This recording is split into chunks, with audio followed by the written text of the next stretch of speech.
Father, Lord, thank you for this time. Thank you for your word, Lord, that there's so much of wisdom, so much that we have to learn from it to apply in our lives as we walk with you. Lord, as I share these points today, I pray that you will help us to hear it with an open heart, with an open mind, and apply it in our lives, Lord Father. We commit this time into your hands. In Jesus' name we pray. Amen. Okay, so usually, in the sermon, I usually joke saying it's like a Maniratnam film. The title will come after 10-15 minutes. But this time I'm changing it. So we'll have the title in the beginning only. Okay.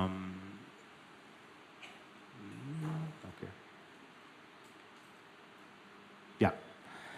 Okay, this is the title. Okay, so you may think this is like a TED talk. It's about corporate stuff and strategies and things like that. If I were to ask you what comes to your mind when you think of office or workplace, what are some things? Stress. Okay, apart from stress. Target, a source of stress. What else? Meetings, yes. Profit. Stanley Angles give you all the stress-inducing things. What else? Money, yes. What else? Working extra, Travel, yes. Responsibility, yes. Okay. Manager, yes. Deadlines, yes. Sorry? Fear of the boss, yes. What else? A fear of losing job. Accountability. Okay. Chai coffee breaks, okay. So mostly, it's a lot of it. So it's usually in two buckets. One is, like responsibilities, and the other is a lot of things which cause stress and anxiety and, worry. So now in this context, can there be an opportunity for us to show presence of God? Because if you look at all of these, if we reflect on the things that we said, this is what almost every character's life in the Bible is. There is some responsibility and there's a struggle. So the same thing actually happens even at work. So I'm expanding the title of CEO as Chief Evangelist Officer. Okay? How to be a Chief Evangelist Officer at workplace. Now, evangelism means, the definition is spreading of gospel through public preaching or personal witness. So it's the second part that is, applicable at workplace, through personal witness. And workplace is actually the best place, to be our personal witness. Why? Because many of us who are working in an office actually spend more time in the office than anywhere else, right? And in that setting, we also interact with people. People understand how we operate, what kind of a person we are. So it's a great platform to be a personal witness. Now, Bible has a lot of wisdom about managing the things that we said at workplace. Okay, because these are some of the questions that sometimes we struggle with at workplace. Can I handle power without becoming proud? Can I be fair when fairness costs me? Can I be nice without becoming political? Can I take a stand instead of making a compromise? And can I succeed without losing myself? right? So, and Bible addresses all of these things not through corporate tactics, because Bible shows human beings under pressure. And that's the first thing that we said, you know what comes to mind when we think of work, right? It's pressure and it's stress, and there's a lot of things. So today we are going to look at 5 different spaces of things that happen in the workplace. And we are going to look at those 5 spaces through characters in the Bible. None of them are, these are all characters and stories that we all know. I'm just presenting it in a different format, which helps us to explain, to understand how do these help us in the workplace. Okay, so we have 5 tests. It's like one Lord of the Rings type thing. 5 tests of the workplace. Okay, what are the 5 tests? The first test is the test of the system, and we'll explain each of these as we go forward. So there's test of the system, there's test of power, there's test of politics, there's test of fairness, and there's a final test. Okay, so like you see, each of them is like a portal or a door. So we'll walk into each of those doors, okay, one by one. So the first test is the test of the system. Now, what is system? Okay, like you keep hearing, no, system hi kharab hai. Like, what is system? So let me help recall something that we would all have felt when we first started working. Okay, when we first go to office, there's usually one person who does onboarding. Now that person will say, at least this is what happened with me. So I am sharing from personal experience. I go like fresh from college, full excited and all. They say, first thing, forget what you learned in college. This is real world. So I'm like, what was before? That was also real world only. No, I said, no, this is now real world. For a lot of us, that transition from a college to a workplace is mostly about understanding a lot of rules of how offices and how the system works.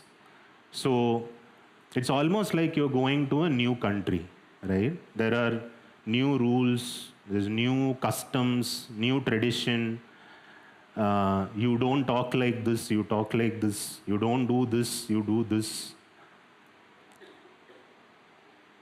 Is there any Bible character that you can remember who went through an experience like this? Went to a new country where the system, tradition, and customs were all different? Yes. So test of the system, we will look through Daniel's life, right? So Daniel, he didn't have a choice. He was taken there. But he ends up there, he studies, he does, he gets educated in the Babylonian system and the way that society operates. He rose within that system and he reaches a leadership position. Now, what Daniel shows us is that you can work in Babylon without Babylon working in you. The lesson here is how do you, it's not to say, oh, I don't want to follow the system, so I am not going to do anything. Our first and foremost, responsibility is to be like salt and light. If we are not participating, then we are not being salt and light. We are not transforming anybody's, life in that setting. The difference is being in the system, but not of the system. And how do you do that? So in Daniel's life, we see he was excellent enough to be trusted, but he was grounded enough to say no. He knew where the boundaries lie. You know exactly up to what point do you perform or do you align with the system, because you are contributing and you are working in that place. But where is the boundary where I will take a stand? And then the answer is no. I'll share a experience, something from my experience, not something that I did, but it was something that somebody shared with me, and I found it very moving. So I recently had a person interview for a role in our team, and in her resume, so she's had multiple roles, which like very strong resume, 3-4 years in each role, and suddenly there's one role where it was like 7 months or so, and it was a very well-reputed company. So I asked, like, what happened? So she said she had joined the company, and there were 2 women in her group. And a few weeks into that role, there was a meeting. It was like a lot of people were attending the meeting, and both these women were verbally abused by her manager. And she was shocked to see that nobody even reacted. Like this was like something, yeah, it keeps happening here types. So then she took it up with her manager and said that, I find this very difficult to understand. So is this, like how it's done here? So he said, no, I'll speak to the person who did the thing. So a few more weeks passed, nothing happened. So she raised the question again. And then the person said, you know what, this guy, he is our best performer. He is the guy who, brings in all the revenue and whatever stuff, right? So he's a great asset for the company.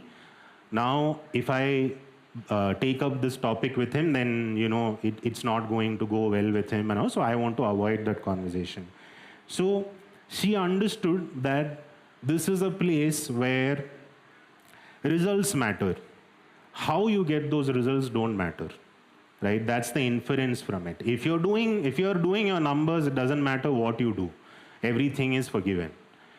And she took a stand saying that I don't want to be in a place like this because this is not aligned to my values. And she left the job. In Daniel's life, what we see is not Daniel being smart to manipulate the system. He drew very clear boundaries which say that this is okay, this is not okay. I am not going to negotiate with this not okay thing to see how much can I push. If it's okay, it's okay. If it's not okay, it's not okay. Right? So we have to know, as believers, we shouldn't be naive or try to be accommodating by compromising our values or compromising what we stand for. So it's important to know where to draw your boundaries, when to say no, when to raise a red flag.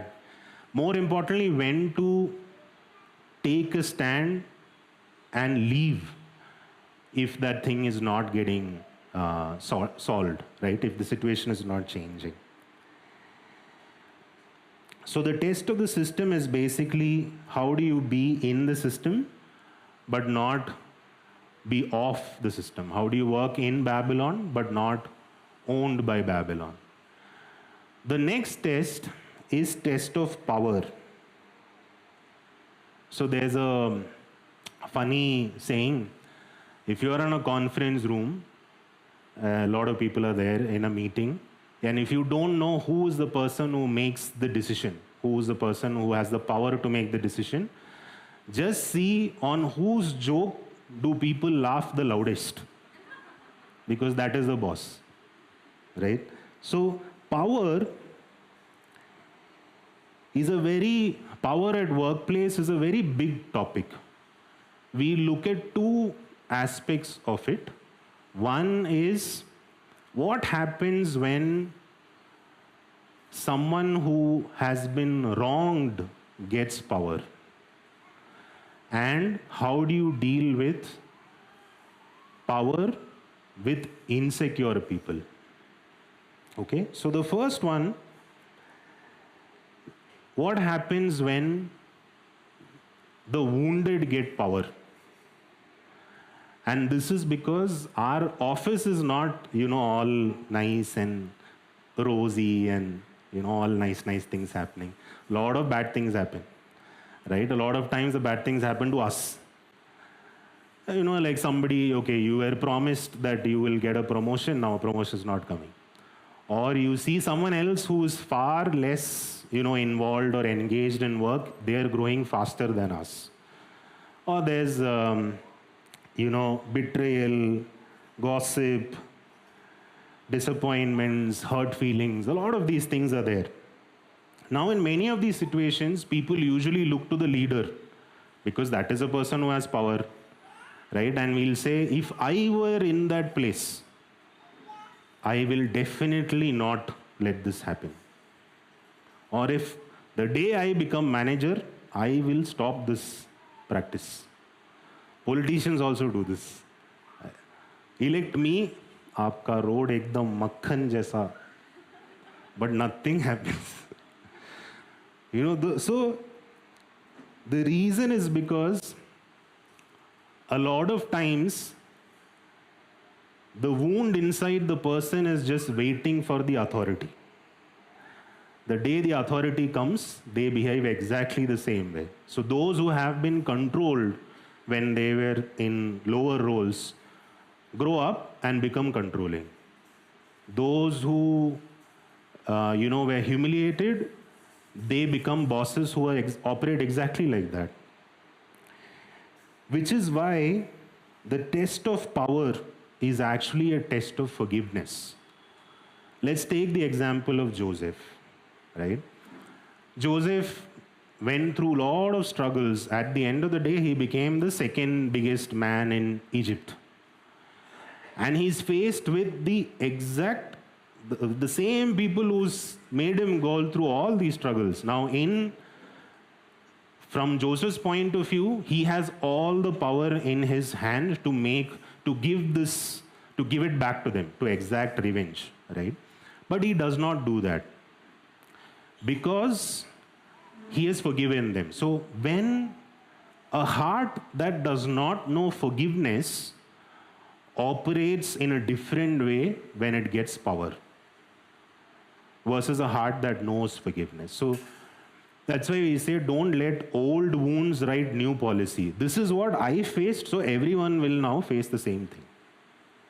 Because you have followed, it's not even the same people,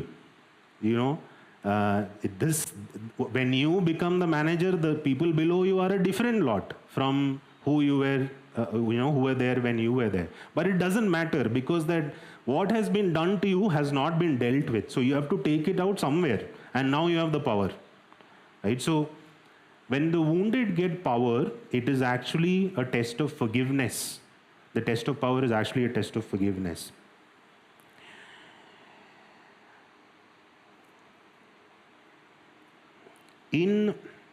Now we come to the two types of leaders. One is a leader who's like a good shepherd. These people don't need introduction. At the moment I put this slide, only some images, some people's name and images would have come in your mind. There are some who are good shepherds. They build their team, they build their people. People don't want to leave their team, right? And then there are threatened leaders who largely operate through fear. Like the 5 a.m. call will come, on something. Or late weekends also they'll call. And so the logic is, I have to keep my team on their toes. Like if they relax a little bit, then they'll not do good work. This is one, it's not, it is because of your insecurity. It's because of our insecurity as a threatened leader. It's not because this particular system works.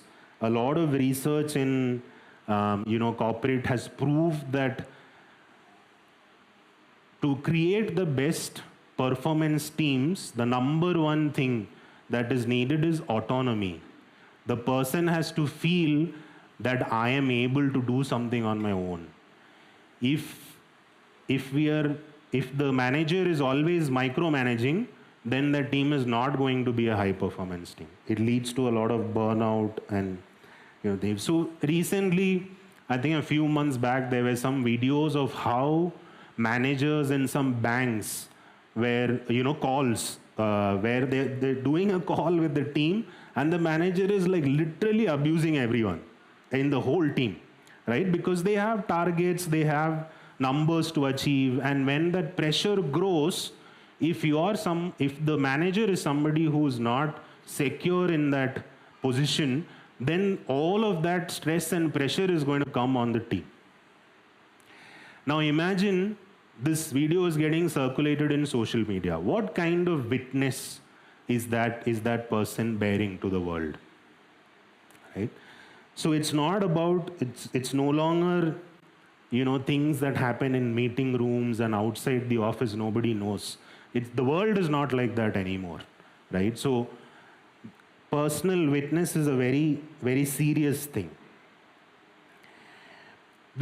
So this is the second aspect of power. What happens when someone who's insecure gets power?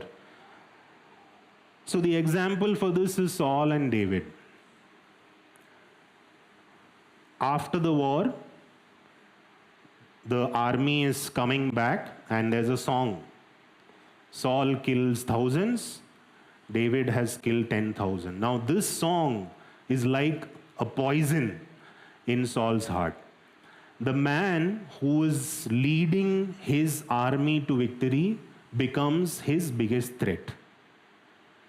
So when we look at it logically, it's very clear. He's the most important asset that you have. But because his power is coming from a place of insecurity, he becomes the biggest threat.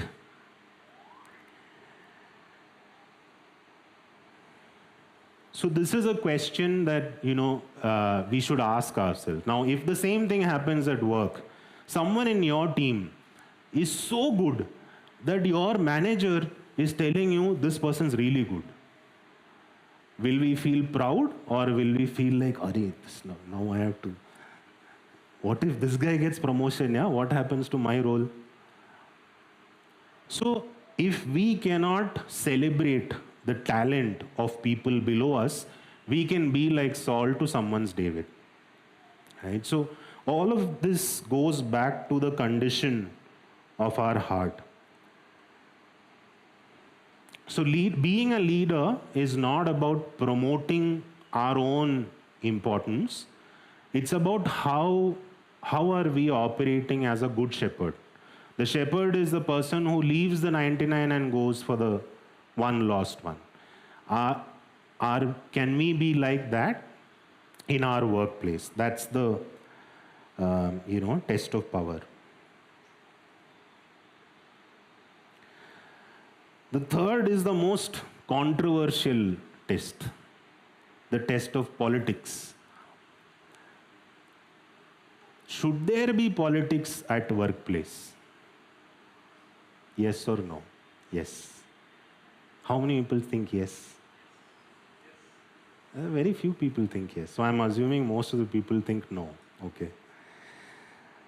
So politics is a very multifaceted word. It has many, meanings. The very objective meaning is, it's basically like a art or science of managing a country, managing a government. The negative connotation of politics comes from the phrase playing politics. Until you play politics, politics is a neutral thing. But when you play politics, it becomes manipulation. There's a great example of a person who played great politics. Okay, this is Absalom. When he sat at the gate of the city and spoke to all the people who were coming with grievances, he did not have the responsibility or the power to fix any of their problems. So this is how do you differentiate between politics and someone playing politics. When someone comes with influence, but no responsibility, no power. You know, we hear this, these phrases, I am telling you this because I care. I have no way of solving your problem, but I'm telling you because you're a very important person, so I'm telling you. This is politics, playing politics. So it says Absalom stole hearts before he stole the kingdom. Now,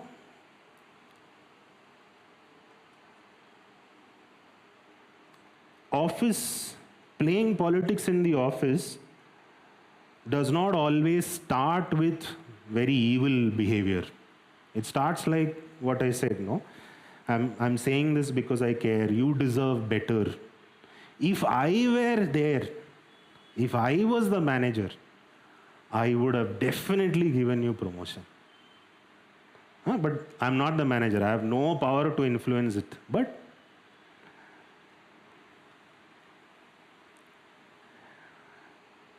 so how do you handle politics? So the reason why I shared this is because there is no running away from politics. It will be there. People will play politics at work. So how do you handle it without being consumed by it? So another great example of handling politics is Nehemiah. You are doing very important work. One mail will come, meeting invite, for some topic which is no relation to what you are doing. But because we are nice people, we will accept. And then we'll go sit in the meeting. After some time, we'll realize, Arey, I never signed up to do this thing only. Why am I the person leading it? A lot of times, we get manipulated because we want to be nice people. We are nice Christians. We don't want to upset anyone. So I heard this one interview with an actor where the guy asked him, what is the difference between a nice guy and a good man? So he said, nice guy, always says yes. He's always, yes, definitely we should do. Yes, I'll be there to help you. Yes, I will do this, I will do that. So it's very difficult to know what does a nice guy stand for and what does he stand against. Because every question answer is yes. Whereas a good man knows exactly what is black and what is white. I stand for this. I am not involved in this. So he put it in a very nice way. He said, when tested, a good man is not a nice guy. When tested, a good man is not a nice guy. Nehemiah was doing something very important. He is having people with a lot of power write to him saying, you need to come for this meeting. It's like we get emails, no? Come immediately. A very urgent meeting is happening. What does he choose to do? Delete email. Ignores. Why? Because not all conversations, not all things deserve a response. So how do you handle this in the politics example? Because I care for you, I am telling you this. What do? Delete. Ignore. Because it is not meant to solve a problem. A lot of conversations are put to disrupt work, to do some other, manipulation. So we have to be wise and discerning to understand what is the source of the information that comes to us. While we do this, we will see a lot of other people are playing politics and getting ahead. So what do we do, right? So there's an example of David in the cave. He gets a chance to kill Saul. People with him are telling him, this is the day that the Lord has brought for you. Like in modern language, it says, this is your chance. Best chance, take it. So when we are going in one direction, there will be people around us who will say, boss, ye sab karta hai. Tum aisa, don't be like this utopian idealist and all. Everybody does it. This is how the world functions. You have to know how to be practical. What David does is very interesting. He chooses not to do anything in that moment. Because not every open door is from God. People will tell you, boss, this is God giving you, leading you to this place. Fortune favors the brave, like a lot of nice proverbs, idioms and all will come. But we have to be mindful, right? Not all victories, no victory is worth the burden that it puts on the soul. You can get an easy victory, but it will have a long-lasting effect on our soul.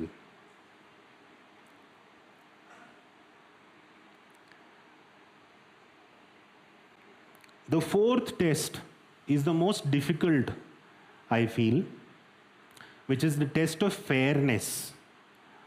In workplace, we hear a lot about, it's so unfair what happened with me. Or my manager is not fair. Or that if you're leading a team, the team will say that you're not being fair. What is being fair? What's an example of fairness? Is treating people equally being fair? If you treat everybody the same way, are you being fair? Huh? No. Okay. The example is when Solomon had to decide on this, one case was brought to him. Okay. Treating people equally means split the baby. She also needs. Or split the baby is a very let's say equal custody. Fairness is not always treating everyone same, because it's not possible to do that. So I have a team of around 14, 15 people. Last January was the first appraisal cycle, right? So before the appraisal cycle started, people started coming to me one by one, I have done all of these things and this, I didn't get increment last year, my promotion was 2 years ago, so I am expecting, something. So first person who came and said, I said, okay, I am anyways new, I need to discuss with the earlier manager and get feedback. Then second person came, third person came, finally almost everybody came and said. So this is a new experience for me because it was not like this in my previous organization. So, so then I understood that there are 3 ratings. There is actually there are 5. The lowest rating is did not perform, or you did not meet expectations. Whatever was given into you as target goal, you have not achieved it. Then there's medium meets expectation. Then there's A. There's A plus and A star. A star is the highest, right? Our company is only 3-4 years old. For the 3 years, there has been not a single did not perform. There has been not a single met expectation. Everyone's lowest rating is A. A percentage of that gets A plus. Then there's a percentage which gets A star. So I asked HR, how do you decide if how does a person get A star?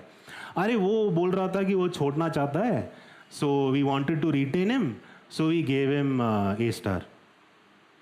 So I said, okay, must be one-off case. What about this person? No, they didn't have salary increment for last 2 years, so we have given A star because A star will get higher salary increment. I said, okay, where is performance in all of this? So being fair, now I am expected to be fair because everyone has come and presented their case to me as to why they are A star. Everyone has come and said they are A star. I have performed really well, so you should give me A star. By definition, I can give only 2 because there's a bell curve, and Beena will know. Bell curve, and there's only 2 A stars that you can give. So I went and spoke to my boss and I said, this is new to me. I don't know how to manage this situation. So you please give me advice. So she said, you go by what your understanding of the performances. You can take a decision. We'll support you. So I said, okay. So in the ratings, there were no A stars. Okay, A star is 0. There was 2 A plus. A lot of people got A. Couple of people did not perform because they were not able to, and they also know it, right? After this got released, next day, one long queue outside near my table said, boss, I got A star last year. How am I getting A this year? So I said, A star was last year. No, this is rating for this year's performance. No, but what is the reason? So I gave reasons. These are the criteria. You have not met these. So we can't give you. After this whole exercise, 2 people left. Okay? They were the 2 people who did not perform. They left the company. One person who got only A and got A star last year moved to another team because they said this person is not fair. Okay, so they moved to another team. The rest of the people who are there now, I am very confident that they know what are they being measured on, so that this conversation will not happen again at the next year, that they should not come and say, I have done all my work, I think I deserve A star. So being fair does not mean treating everyone equally. We have to make choices. We have to make differentiations. Be kind, but don't be foolish. Be fair, but don't be lazy. The lazy approach is, de do sabko A, kya farak padta hai? But now, look at it from the point of view of the person who's actually worked hard. He'll think, boss, why am I working hard? Because everyone is getting the same rating. So you can be fair to, even when we think treating everyone as being fair, there are people who will feel being unfairly treated in that context also.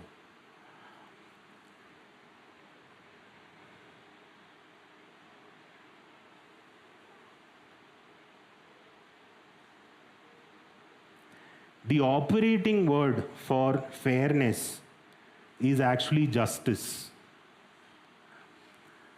Don't ask the question, am I being fair? Ask the question, is that person getting justice? And justice is very black and white. There's no gray justice.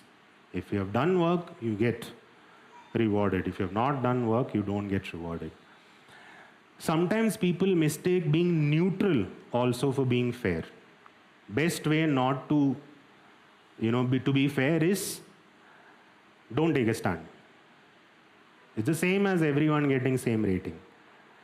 So when Pilate was asked to preside over the case, he didn't want to take a decision because that would mean to the people that he is a bad person. There will be unrest and commotion in the city. So he washed his hands off. But after washing the hands off, Jesus was still crucified. So neutrality doesn't always mean justice. We have to take a stand. This happens in workplace also. People will say, oh, this is a complicated situation. Let's not escalate this beyond this. So you just postpone taking the decision, or collectively everybody decides that we'll ignore it.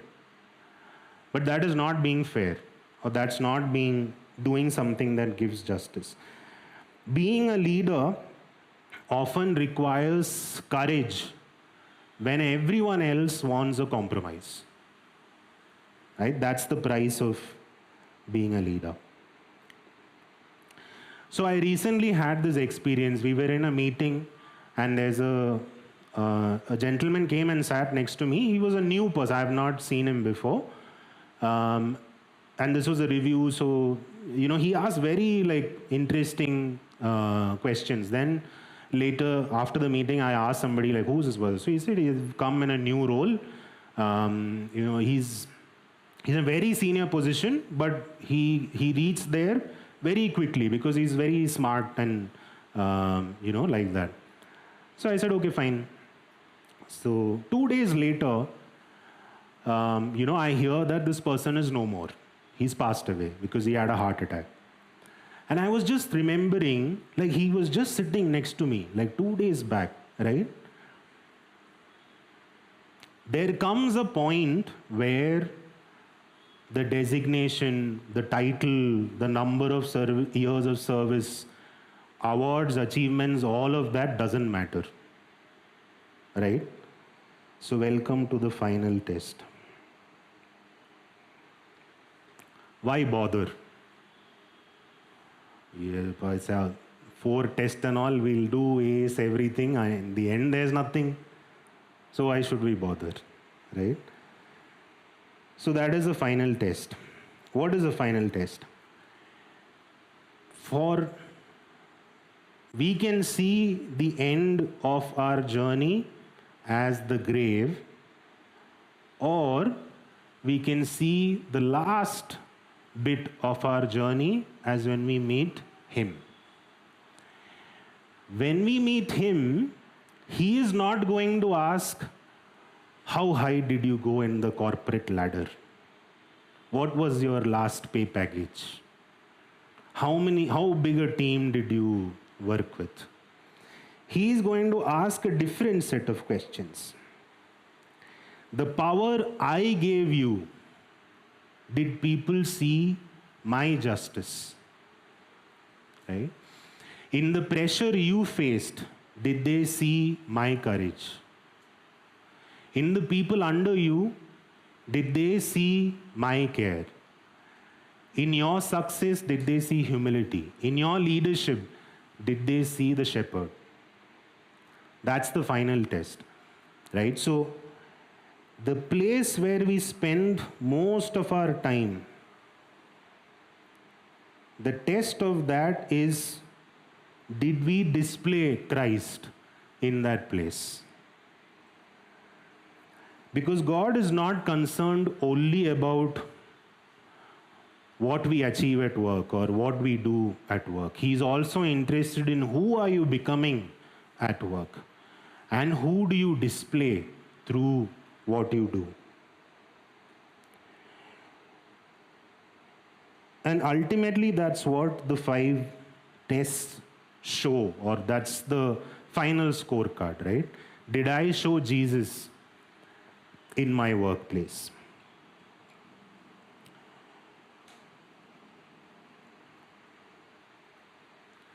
Work is where our soul is tested, and therefore the 5 tests. So I'll just summarize the 5 tests. The first one was test of system. Work in Babylon, but don't let Babylon work in you. Okay, second was test of power. Use power to heal wounds, not to protect ego. People with insecure Power, people who are insecure will use that power in the wrong way. Politics, test of politics, delete the email. Refuse distraction, refuse manipulation. Don't compromise on victories. Test of fairness. Fairness is always about justice. It's not about equal outcomes. And the final test is, in all the things that I do in the workplace, did they see Jesus in me? Thank you.